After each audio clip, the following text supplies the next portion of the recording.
우리 앞뒤 좌우로 한번 인사하실까요? 감사합니다. 감사합니다. 1501년 당시 26살이었던 미켈란젤로가 대리석 입상을 조각하기 시작했습니다. 3년 후에 높이 5.17m나 되는 이 작품 다비드상이 완성이 됩니다. 사람들이 어떻게 저렇게 훌륭한 작품을 만들 수 있었나요? 라고 물었을 때에 미켈란젤로는 그 다비드상은 내가 만든 것이 아닙니다. 그 상은 원래 그 대리석 안에 있었는데 우연히 내 눈안에 들어왔을 뿐입니다. 그래서 내가 불필요한 부분들을 깎아 놓았을 뿐입니다. 라고 답하면서 이렇게 덧붙였습니다. 나에게 조각이란 돌을 깨뜨려 그 안에 있는 사람을 꺼내는 작업입니다. 미켈란젤로는 돌을 깨뜨려 그 안에 갇힌 사람을 꺼내는 작업을 조각이라고 정의를 했습니다. 그의 말을 살짝 빌려 우리의 신앙에 한번 적용해 보시기 바랍니다. 구원은 죄 가운데 갇힌 사람을 꺼내는 작업인 줄로 믿습니다. 사람들은 대리석을 그저 돌로 보았지만 미켈란젤로는 그 안에 갇힌 사람으로 보았습니다. 21세기에도 돌에 갇혀있는 사람들이 많다라는 사실은 참 우리를 불편하게 하고 슬프게 합니다. 스스로 만든 자아의 감옥에 갇힌 사람들도 있고 과거의 상처에 갇혀있는 사람들도 있습니다. 전통에 갇힌 사람들도 있습니다. 이념 혹은 편견에 갇힌 사람들도 있습니다. 하지만 예수 그리스도를 믿고 영접하면은 그 모든 감옥에서 풀려날 수 있습니다. 그럼에도 불구하고 이를 거부하는 그 안타까운 시대에 저희들이 살아가고 있습니다. 많은 사람들이 미움과 분노, 아픔 속에 살아가고 있습니다. 이 안에 갇혀 있다가 나올 수 있는 방법이 있습니다. 이 아침에 우리는 그것을 알아야 될 줄로 믿습니다. 그것은 바로 감사입니다. 바울 사도는 이 비밀을 일찍이 알았습니다. 그래서 데살로니가 성도들에게 권면을 했습니다. 범사에 감사하라. 아멘.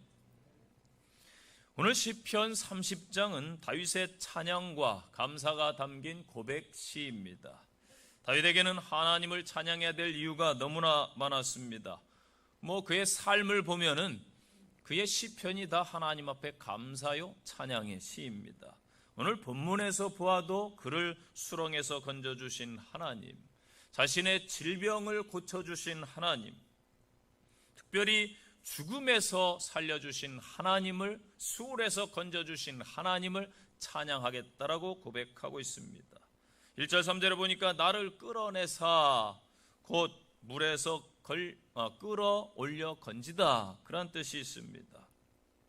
그 동일한 의미를 반복함으로써 그가 얼마나 깊은 슬픔과 고통 속에, 인생의 그 깊음 속에 있었나를 보여주고 있습니다.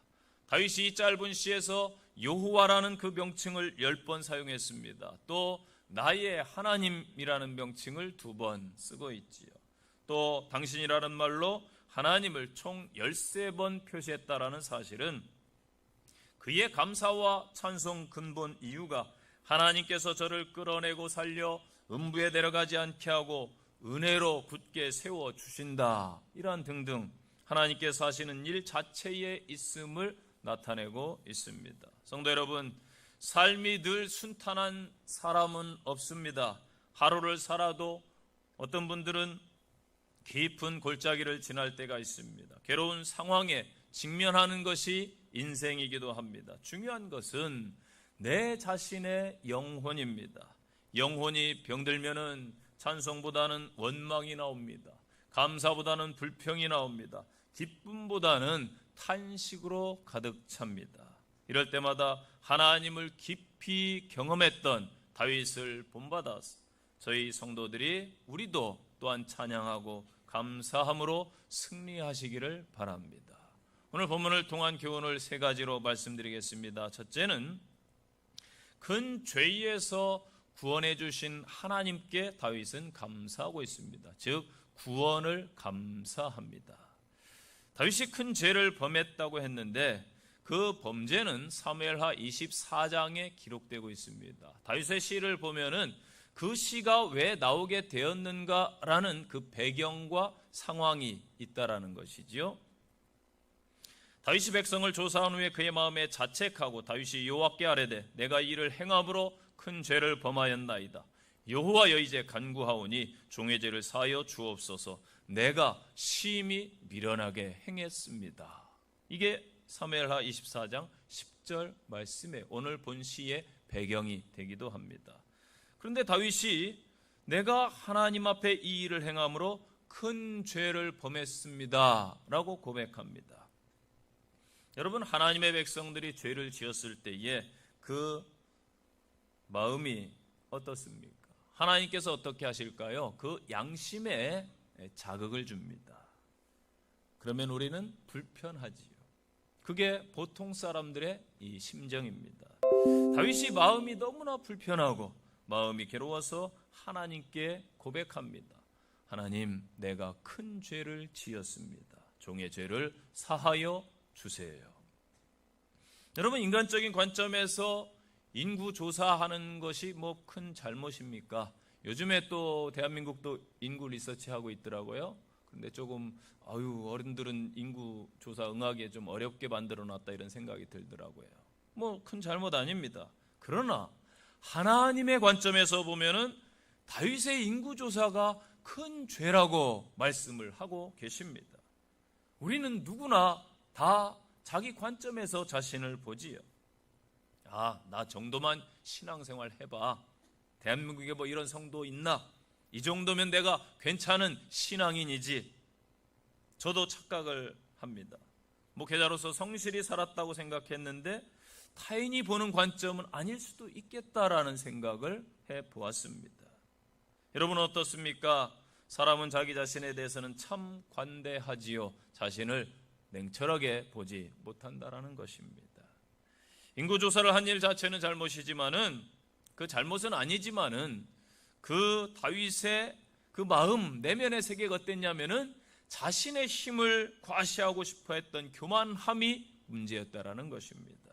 인구조사를 죄라고 여기는 까닭은 인구조사 자체가 잘못된 죄된 행동은 아니지만은 하나님을 의지하지 아니하고 군대의 수요에 그 숫자에 집착한 다윗의 생각이 죄된 것이라는 것입니다. 이처럼 하나님 외에 다른 것을 믿고 하나님 외에 다른 것에 기대고 의지하는 그 행위는 죄입니다. 여러분의 한 해를 한번 돌아보십시오. 저도 마찬가지입니다. 내 힘으로 살아오시지 않았나요? 하나님을 믿는 신앙으로서 정말 우리의 믿음의 행위가 어떠했는가를 한번 돌이켜 보시기를 바랍니다. 내 입만 믿고 살면은 여러분 그것이 큰 죄에 해당될 수가 있습니다. 하나님은 우리를 도와주시는 분이기 때문에 우리는 절대적으로 자녀로서 아버지를 신뢰해야 될 줄로 믿습니다. 마땅한 하나님의 백성의 본분이지요.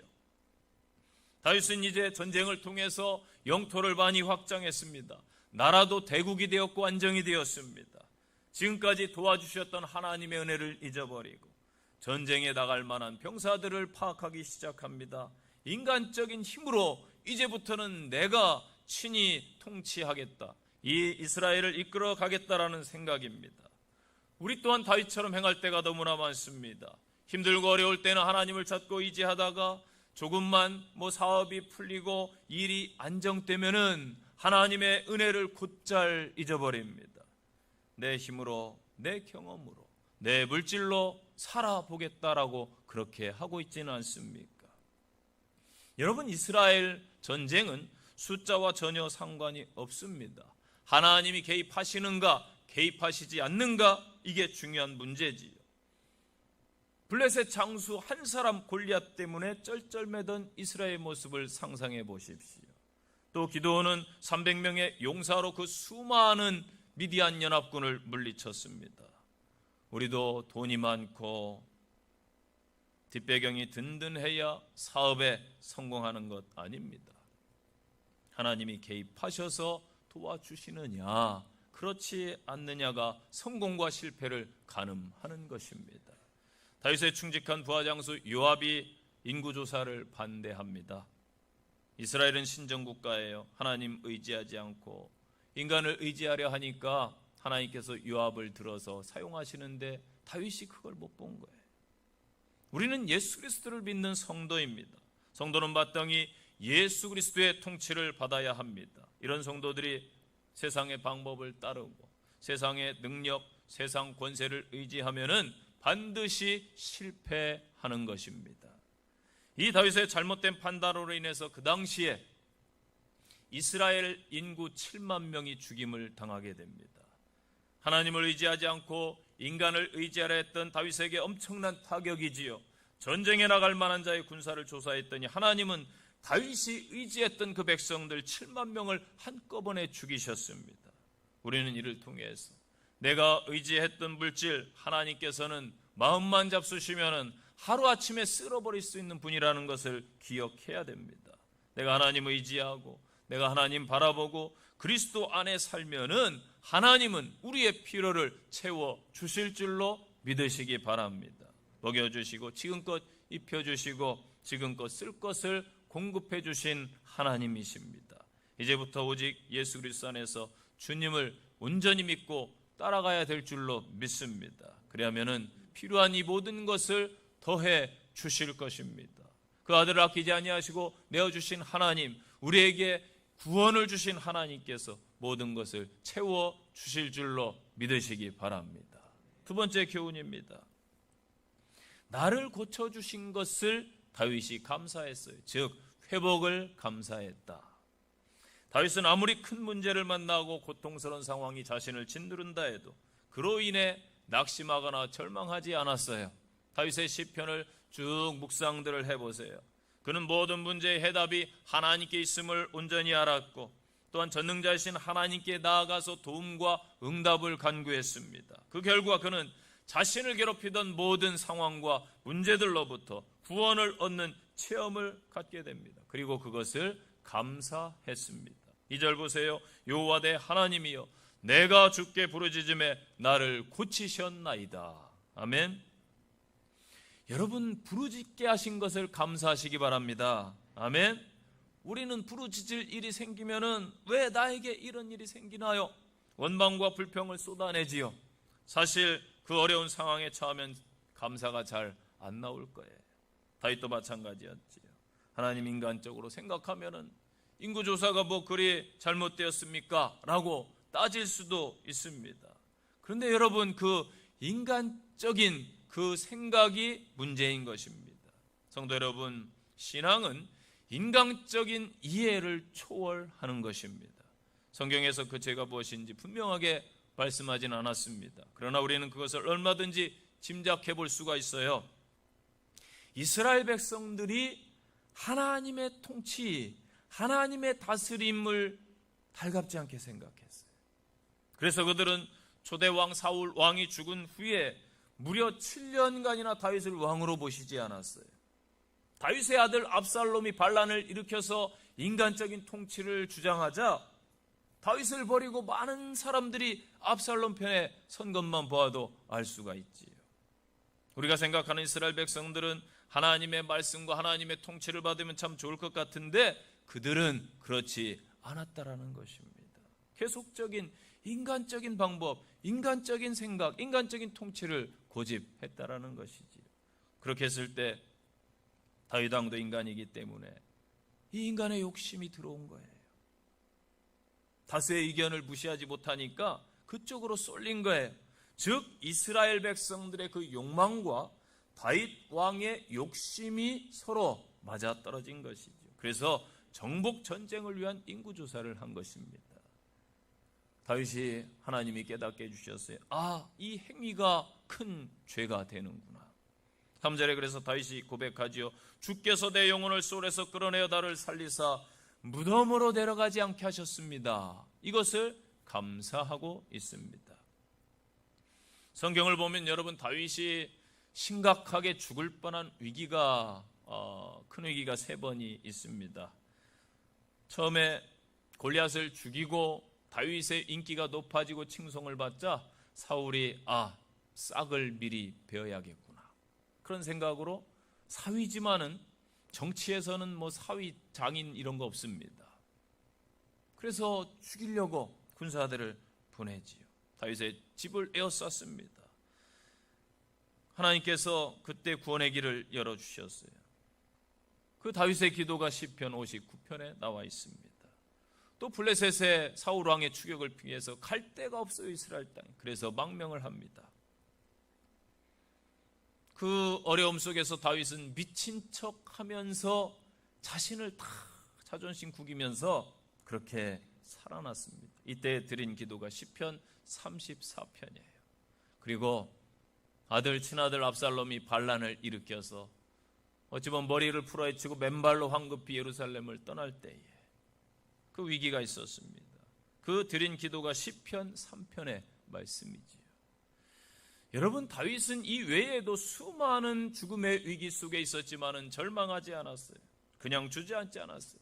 오늘 시편 말씀에서도 자신을 위기에서 구원해 주신 하나님께 감사하고 있습니다. 우리가 깨닫지 못해서 그렇지요. 여러분, 우리가 하나님께서 올 한 해 순간순간 저와 여러분을 지켜주신 줄로 믿습니다. 코로나 상황 속에서도 힘겼지만은 이 민족을 지켜주신 줄로 믿습니다. 성도들이 온라인 오프라인으로 예배하게 하시고 감사함을 잃지 않게 해주신 줄로 믿습니다. 슬픔을 기쁨으로 바꿔주신 은혜를 다윗이 이렇게 고백합니다. 4절 보세요. 주의 성도들아 여호와를 찬송하라. 그의 거룩함을 기억하며 감사하라. 성도들아, 여기서 성도는 하시드 히브리어로, 여러분 헤세드라는 단어 많이 들어보시죠? 인자로 그렇게 해석됩니다. 자비, 하나님의 사랑, 인자, 여기서 나온 단어예요. 그래서 성도는 하나님의 사랑을 받은 자, 그런 뜻입니다. 하나님의 사랑을 받은 자들이 하나님을 찬송하고 하나님의 은혜를 기억하고 하나님 앞에 감사할 것입니다. 이게 다윗의 고백이에요. 저와 여러분들도 하나님의 사랑을 받은 자인 줄로 믿습니다. 예배 자리에 나온 것 자체가 하나님의 사랑을 받았기 때문에, 은혜를 입었기 때문에 나온 줄로 믿습니다. 올 한 해를 돌아보면 내면의 상처, 고통, 아픔, 고난, 여러 상황, 이 모든 것을 덮어주시고 치유해 주신 하나님이 곁에 계셨습니다. 그 하나님, 다윗을 고쳐주신 여호와 라파의 하나님을 소리 높여 찬양하며 감사하시기를 바랍니다. 세 번째 교훈입니다. 다윗은 깨닫는 감사가 있었습니다. 이게 깨닫는 은혜가 임해야 되는 거예요. 다윗이 범죄할 때마다 하나님께서 주변의 사람들을 통해 역사를 하세요. 그래서 여러분, 제가 아는 집사님이 이 주님과 좀 가까이 지냈어요. 술을 못 끊어가지고 고민이었어요. 그런데 이상하게도 저한테 그런 고백을 하더라고요. 자기가 친구들 만나가지고 그냥 딱 한 잔 했대요. 딱 한 잔. 근데 집에 오면 아기가 아프다라는 거예요. 처음에는 몰랐대요. 그런데 자기가 술 먹고 온 날 꼭 애들과 땡깡을 부리고 막 사고를 치고 다치고, 그래서 어느 날 공교롭게도 자기가 꼭 술 먹고 온 날이더라는 거예요. 그래서 이 집사님이 저한테 그러더라고요. 진작 깨달았어야 되는데 애가 얼마나 힘들었을까. 사인을 하나님이 주신 건데 늦게 깨달은 거예요. 그래도 이제 크게 안 아파서 다행이지요. 그렇게 하나님은 사인을 주시는데 다윗에게는 하나님께서 은혜를 주셔서 선지자들을 통해 경고를 하시는 거예요. 다윗이 죄를 범했을 때에 선지자 갓을 통해서 하나님이 말씀을 하세요. 그런데 다윗의 훌륭한 점이 여러분 뭔 줄 아세요? 바로 그것을 왕으로서 감히 나한테, 왕한테 이런 이야기를 한단 말이야, 이놈, 이렇게 하지 않았어요. 하나님이 말씀하시는구나 깨닫고 받아들이는 은혜가 있었습니다. 그래서 죄를 깨닫고 회개하는 것이죠. 이 점이 중요합니다. 여러분, 사람이 살아가면서 죄 안 지을 수 있나요? 잘못 안 할 수 있나요? 다 죄 짓고 잘못하지요. 때론 인간관계도 무너지기도 합니다. 아픔을 느껴요. 그러나 그 다음이 중요한 겁니다. 죄를 지었을지라도 다윗의 훌륭한 점이 뭐예요? 죄를 안 짓는 게 훌륭한 것이 아니라 깨닫고 회개하는 것, 이 점이 훌륭한 거예요. 부족함이 없이 모든 것이 넉넉하다 보니까, 이제 전쟁도 없고 평안하다 보니까 하나님에 대한 간절함이 다윗에게 사라진 거예요. 하나님을 어느 순간 늘 의지했었는데 의지하지 않고 내가 할 수 있어 내 자신을 의지하는 모습을 발견하고 화들짝 놀란 거예요. 여러분, 가장 큰 감사는 깨닫는 것입니다. 내가 얼마나 연약한 존재인가를 깨달으면 하나님 의지 안 할 수 없습니다. 하나님 없으면 나는 아무것도 아닙니다라고 고백하는 거예요. 내가 죽을 죄인이었지만 예수님의 십자가 그 고통과 부활로 구원받은 그것을 생각하면 얼마나 큰 감사가 있습니까? 내가 영원한 저 천국을 상속받았고 먼 훗날 천국에 간다라는 확신을 가진 것을 깨달은 것, 얼마나 큰 복입니까? 현재 내 모든 삶, 올 한 해 사실 힘겹고 어려웠지만 하나님의 함께 하심이 있었다는 그 깨달음, 이것이 곧 여러분 신앙 고백인 줄로 믿습니다. 이 중요한 거예요. 깨닫는 마음. 인간의 마음이 참 간사해서 잘 깨닫지를 못해요. 감사가 없어요. 하나님의 은혜였는데, 모든 것이 하나님의 함께 하심이었는데 감사가 사라지는 시대가 되었습니다. 여러분, 다윗이 또한 무엇을 깨달았나요? 5절 말씀 보세요. 그의 노여움은 잠깐이요 그의 은총은 평생이로다. 아멘. 이 노여움의 단어가 아프라는 단어예요. 히브리어가 한국과 비슷해요. 노여움 타면 어때요? 아프잖아요. 그 단어 아프예요. 그런데 원래 뜻은 뭐냐면 콧구멍이에요, 여러분. 사람이 화날 때 코평수가 늘어난다고 그러더라고요. 자세히 보세요, 거울로 한번. 그런데요, 그래서 분노할 경우에 이 콧구멍이 팽창합니다. 여러분, 하나님의 분노는 다른 때 분노하시는 게 아니에요. 사람들의 죄와 밀접하게 연관되어 있습니다. 죄에 대한 하나님의 의로운 반응이고요, 사람들로 하여금 회개를 이끌어내기 위한 동기에서 진노하시는 것입니다. 그래서 저녁에는 울음이, 아침에는 기쁨이 오리로다. 어둠이 밀려드는 저녁은 진노를 상징하고, 동이 터오는 아침은 하나님의 구원을 상징합니다. 다윗이 이것을 깨달았어요. 바로 회복시켜 주시는 하나님. 아멘. 현재 우리의 삶은 울음일 수 있어요. 슬픔입니다. 그러나 종국에는 그 아침에는 기쁨이 찾아올 줄로 믿습니다.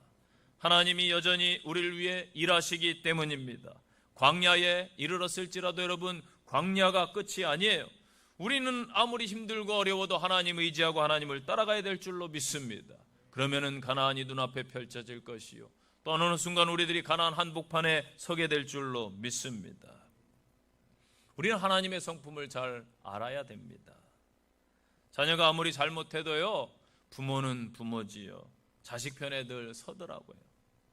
자식을 징계할 때에 하나님의 마음이 어떻겠습니까? 부모의 마음이 자식을 징계할 때에 쓰리지요. 하나님의 마음도 마찬가지예요. 하나님은 공의의 하나님이시기 때문에 징계를 하십니다. 회개하는 자의 죄를 도말하시되 그 오래 끌지는 않습니다. 그래서 그의 은총은 평생이다. 다윗이 이걸 깨달은 거예요. 아, 하나님의 은혜는 평생이구나. 여기서 우리는 평생이라는 단어에 집중할 필요가 있습니다. 이 단어 하이는 생명을 의미합니다. 하나님께서 당신의 백성들을 사랑하시되 영원한 생명으로 주셨다. 영생, 영원히 사랑하신다. 그래서 영원한 하나님의 사랑은 모든 인류에게 영원한 생명이에요.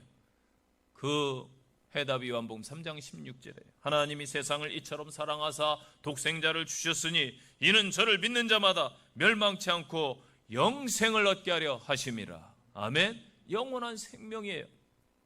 영원한 하나님의 사랑이 예수 그리스도를 통해 세상에, 이 땅에 나타난 것이지요. 그 예수 그리스도 안에서 우리는 영원한 생명을 얻었음에 감사하시고 하나님 앞에 서시기를 바랍니다. 사람은 늘 부족한 존재예요. 그래서 우리는 하나님께 구해야 됩니다. 주여, 나로 깨닫는 은혜를 주옵소서 고백하는 성도들 되시기를 바랍니다. 오늘 말씀에 대한 결론입니다. 우리가 한국 사람이지요, 맞지요?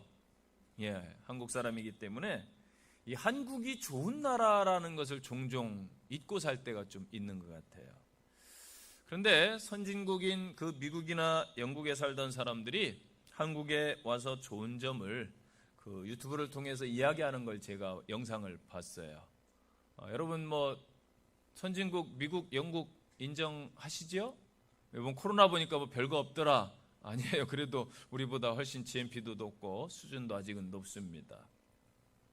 그 영국의 해리 씨가 그 영상에서 말하는데 한국이 왜 선진국입니까? 물으니까 한국은 놀라워요. 어느 곳에 가든지 자유롭게 통화를 할 수가 있어서 좋습니다. 영국이 선진국이라고 하는데 대도시를 조금만 벗어나고 고속도로에서 혹은 기차 안에서 지하에 들어가면은 통화권 이탈이라고 합니다. 이 해리 씨가 북한산에 올라갔는데 휴대폰이 터져가지고 기절할 뻔했대요. 제가 그 생각을 했어요. 야, 이 친구 독도 갖다 놓으면 죽겠네. 우리는 독도에서도 터져요, 휴대폰이. 아주 놀라웠다고 하죠. 그 중앙아시아의 카자흐스탄에서 오너게라는 그 교환학생이 있는데 처음에 한국에 와서 아마 겨울에 왔나 봐요. 한국에 와서 놀랬다라는 거예요. 되게 과학적이네. 유럽이나 이런 데는 다 그 공기를 데피는데 한국은 자기 발바닥이 뜨거워서 이 기후가 이상한가 이 나라가? 그때 자꾸 뜨겁더라는 게 기숙사에 갔더니 이 온돌 문화라는 걸 나중에 알았다라는 것이죠. 그래서 그냥 바닥에 누워도 되고 얼마나 따뜻한지 등이 너무 좋았다고 하더라고요. 여러분 이 옛날 구들장이라고 해서 손님 오시면 겨울에 아랫목으로 오세요. 아랫목으로 오세요.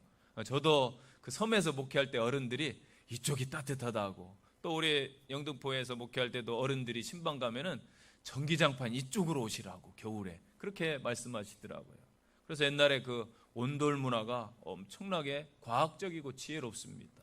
그래서 지금 그게 변형돼서 추운데 아주 경제적으로 전기장판을 한국 사람들은 쓰잖아요. 외국 사람들 그런 문화 없습니다. 놀랍다라는 것이죠.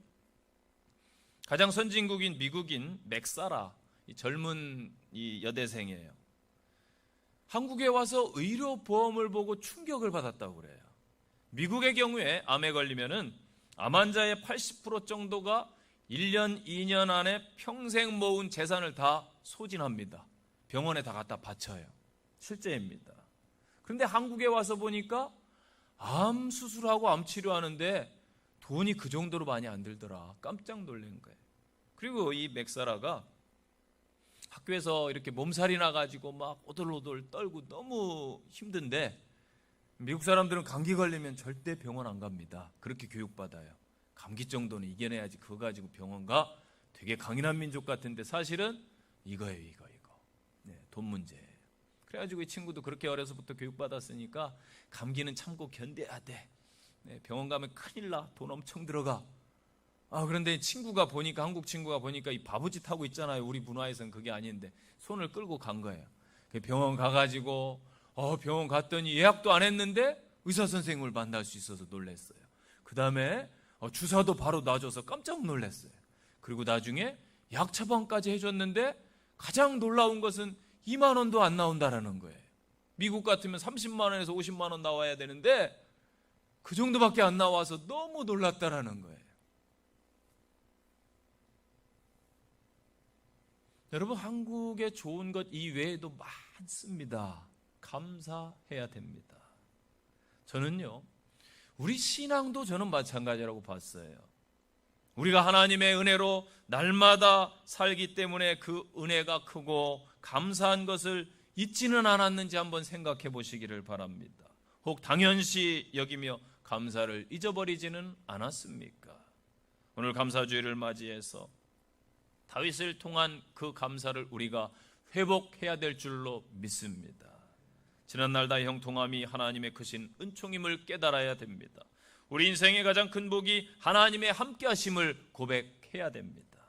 다윗은 지난 인생을 돌아보면서 울음에서 기쁨으로, 슬픔에서 춤으로, 배옷에서 기쁨의 옷을 입혀주신 하나님을 생각하며 찬양합니다. 입을 열어 주님을 찬송하며 주님께 영원히 감사라고 외치고 있습니다. 잠시 뒤에 또 영상을 보시겠지만은 제가 영상을 또 다음 주에 시상해야 되니까 이렇게 평가하고 싶지 않은데 다 훌륭한데 또 1, 2, 3등은 가려야 되잖아요. 우리 세상은 또 세상의 방식으로. 그래서 이렇게 정의필 집사님 그 영상을 보다가 참 감동을 받았어요. 왜냐하면은 어떻게 보면 동병상련의 그 마음을 제가 느낄 수 있기 때문이 아닐까. 저는 여러분 어떻게 생각할지 몰라도 하루를 삽니다. 저는 하루를 살아요. 네, 길게 안 내다봅니다. 오늘 하루 주어져서 기도할 때 잠자리에 들기 전에 그렇게 기도해요. 하나님, 이 하루 잘 살았습니다. 감사합니다. 혹 이 밤에 나를 데려가셔도 천국에 있을 것이니 감사합니다. 새벽에 눈 뜨면은 첫 기도가 그거예요. 하나님 감사합니다. 오늘 하루도 주셨으니 이 하루 열심히 살겠습니다. 저 영상을 이렇게 저도 준비를 하려고 목회자가 또 영상 내세요 해놓고 제가 안 내면은 안 되잖아요. 실천해야 되니까 가끔씩 찾던 남산을 밤에 찾아갔어요. 그래서 이렇게 올라가면서 계단 올라가면서 그런 멘트도 막 했어요. 여러분 여기는 내리막길입니다. 인생은 늘 내리막이 있지요. 오르막길입니다. 인생은 늘 힘겨운 계단입니다. 하고 열심히 찍었어요. 생각나는 대로 하나님 단어를 주셔서 집에 와서 영상을 보니까 흐려요. 너무 어둡더라고요. 제가 이 조작을 새 폰이라 조작을 잘 못해서 조금 어두워서 폐기 처분하자 하고서 글로 적어봤어요. 나 같은 것 구원해 주시고 사랑해 주셔서 감사합니다. 어려운 중에 불평하지 않게 해주신 것 감사합니다. 꾸준히 예배를 드릴 수 있었음에 감사합니다. 내 뜻대로 안 되어서 하나님 의지하게 하시니 감사합니다. 여기까지 인도해 주신 하나님께 감사를 드립니다. 코로나를 주셔서 사람의 귀중함을 깨닫게 해주시니 감사합니다. 예배의 소중함을 깨닫게 해주셔서 감사합니다. 이 모든 것 감사합니다. 이런 짧은 글을 적어봤습니다. 여러분 사랑부부터 우리 어르신들까지 영상을 제출해 주셨습니다. 이 시간에 감사 영상을 한번 보시고 또 은혜의 시간이 되시기를 바랍니다.